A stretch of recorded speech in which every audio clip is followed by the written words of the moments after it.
Kia ora, you doing what you oughta, got a minute or two. Hey, hot there, wah! Kai time!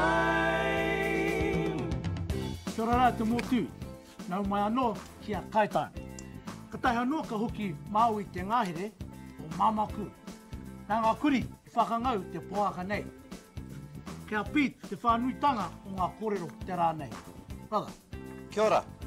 Today's dish is wild boar wrapped in bacon on roast apple.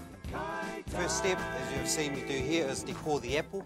What we're going to do is place it into a pot that I've got on of boiling water to poach our apple. Eki. Poach that for about 5 minutes. Now, if you can turn our oven on, preheat our oven to 180 degrees Celsius on fan bake, or if you haven't got a thermowave oven, just a normal bake.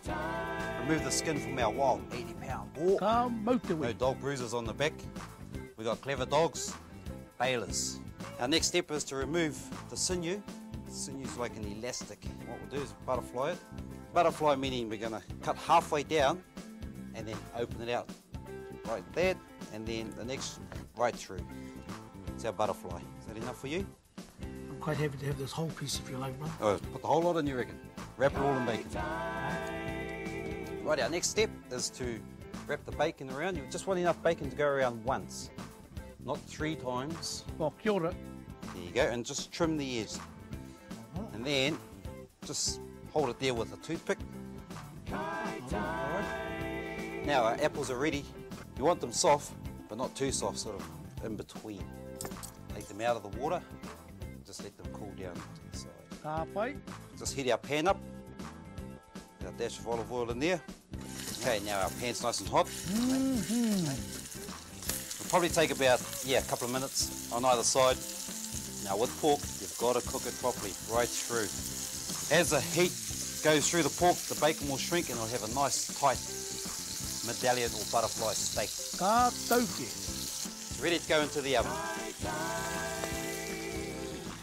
All right, now our next step is to cook the apple. So we'll put that on the heat and we'll add a teaspoon of butter, and I'll get Naru to slice our apple. Now we're ready for the apples.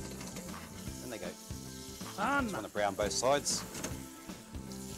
Yeah, you're looking at 30 seconds on each. Okay, that's ready to go into the oven. Now that's going to take probably about another 10 minutes because the apples don't take that long to cook. Okay, our wild boar's ready. Ooh, te kakara hoki. That's beautiful. So what we'll do now is remove the pork from the pan. Now we're going to use this juice to make our sauce. You can remove the toothpicks carefully from the pork. Now in here we've got our Ngarue's instant gravy again. Put a dab of that, heat that up, put a dab of that in there. Nice ladle. Stir, bro. Give it a stir. All those flavours are mixed in with the gravy. And then we're going to add a tablespoon of just apple sauce. How's that? That's something I've learned, bro, putting apple sauce in the gravy. With your instant gravy. Arrange the apple onto the plate first, the centre of the plate. One pork there, another apple on top, final pork on top. Finish off, bit of gravy around the side. I'm not fussy, you can pour it all over it if you like. Touch of fresh mint, and again just top that off with a bit of cracked pepper. Nā ke e hua mā, titiro mai. Tata ki te wā mō, you know it, kai time. Nō reira hua mā, kia pai te kai. Bon appetito. Mauri ora.